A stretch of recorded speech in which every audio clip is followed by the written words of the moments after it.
To day 29. ಇವತ್ತಿನ ವಿಡಿಯೋದಲ್ಲಿ ನಾವು ಗೆಟ್ನ ಹಲವಾರು ಫ್ರೇಸಲ್ ವರ್ಬ್ಸ್ನ ನೋಡ್ತಾ ಹೋಗೋಣ. ಮೊದಲನೇದಾಗಿ ಗೆಟ್ ಅಪ್. ಯಾವುದೋ ಒಂದು ಸೀಟೆಡ್ ಪೊಸಿಷನ್ ಇಲ್ಲ ಮಲಗಿರೋದ್ರಿಂದ ಎದ್ದೋಳೋದಕ್ಕೆ ನಾವು ಗೆಟ್ ಅಪ್ ಅಂತ ಯೂಸ್ ಮಾಡ್ತೇವೆ. For example, I get up early in the morning, ಈ ರೀತಿ. ಎರಡನೇದು ಗೆಟ್ ಅಲಾಂಗ್. ಯಾವುದೋ ಒಂದು ಸಿಚುವೇಶನ್ ಜೊತೆಲಿ ನಾವು ಹೊಂದ್ಕೊಂಡು ಹೋಗ್ತೇವೆ ಇಲ್ಲ ಪೀಪಲ್ ಜೊತೆಲಿ ಹೊಂದ್ಕೊಂಡು ಹೋಗ್ತೇವೆ ಅಂತ ಹೇಳೋದಕ್ಕೆ ನಾವು ಗೆಟ್ ಅಲಾಂಗ್ ಯೂಸ್ ಮಾಡ್ಬೋದು. For example, she gets along with her colleagues very well, ಈ ರೀತಿ. ಮೂರನೇದಾಗಿ ಗೆಟ್ ರಿಡ್. ಯಾವುದೋ ಒಂದನ್ನು ಬಿಡುವುದು. For example, you have to get rid of this bad habits, ಅಂದರೆ ಈ ಕೆಟ್ಟ ಚಟಗಳನ್ನ ನೀವು ಬಿಡಬೇಕು ಅಂತ ಆಗತ್ತೆ.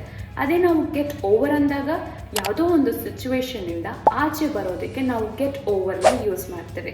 For example, she has to get over that worse situation very soon, ಈ ರೀತಿ. ಹೋಪ್ ನಿಮಗೆ ಗೆಟ್ನ ಹಲವಾರು ಫ್ರೇಸಲ್ ವರ್ಬ್ಸ್ ಜೊತೆ ಹೇಗೆ ಯೂಸ್ ಮಾಡಬೇಕು ಅಂತ ಗೊತ್ತಾಗಿದೆ ಅಂತ. ಈ ರೀತಿ ಇಂಟ್ರೆಸ್ಟಿಂಗ್ ಆಗಿ ಇಂಗ್ಲೀಷ್ ಕಲಿಬೇಕಾ?